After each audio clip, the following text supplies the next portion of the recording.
In October 1950, on the Korean Peninsula, the U.S. troops crossed the 38th parallel, pressing on towards the Sino-Korean border. The world's most powerful army met an opponent they could not comprehend, the Chinese People's Volunteers.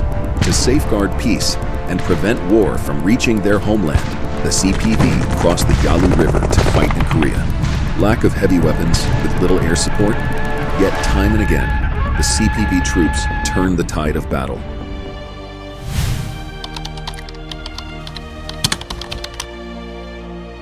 It also built up military credibility that China, as an adversary worthy of fear and respect, would draw on through the next several decades.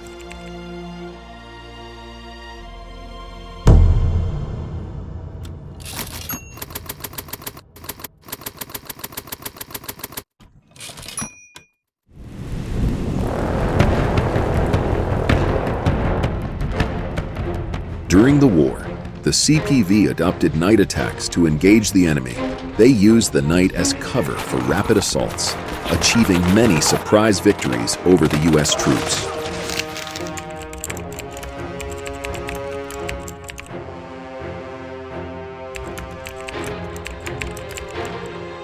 Facing overwhelming firepower and superior equipment, the CPV also employed the cold gun tactic, which involves sniping and artillery ambushes, featuring concealed sniping, hit-and-run attacks, and small unit operations that turned minor gains into large victories.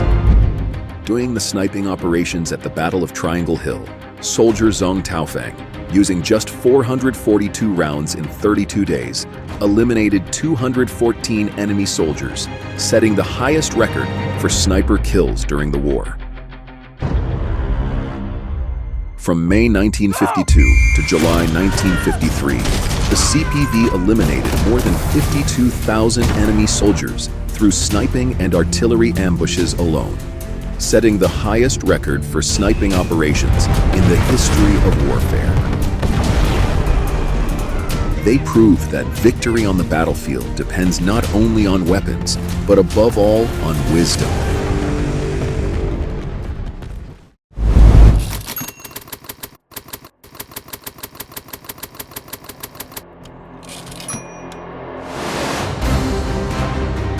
On the battlefield, the newly established Chinese Air Force dared to engage in close-range aerial combat.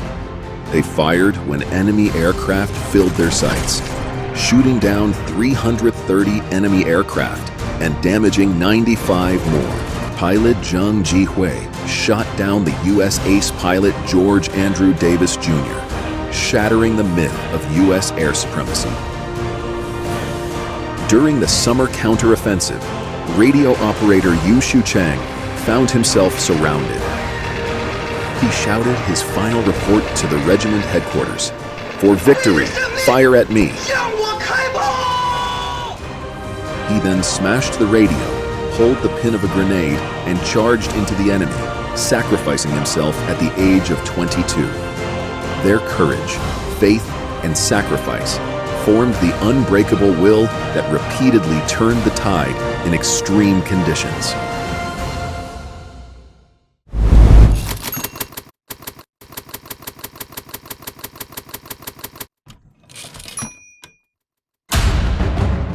March on to Sansori. Even if we have to crawl, we must reach Samsori. At this command, the 113th Division of the 38th Army of the CPV moved as one, with every soldier strictly following the same order, marching 72.5 kilometers in 14 hours, moving faster than the U.S. vehicles, and reaching Samsori 5 minutes ahead of the enemy.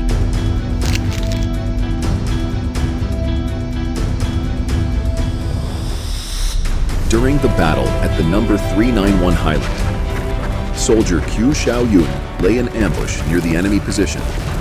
To avoid exposing the hidden actions of his army, he strictly followed the discipline of concealment, remaining motionless at all times. When a firebomb fell, engulfing him in flames, he endured the agony without moving an inch until his death. Matthew Bunker Ridgway, commander of U.S. forces, wrote in the Korean War, Without armor, with little artillery, unencumbered by complex communications, lightly equipped, and carrying hand weapons only, the Chinese armies, which were all inured to the extremes of weather and the scantiness of food, superbly disciplined and thoroughly trained.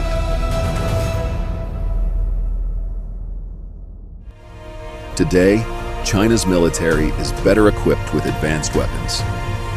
Yet what remains unchanged is the strategic wisdom to prevail, the strength of will that never yields, the iron discipline that binds all together, and the resolute determination to defend their homeland.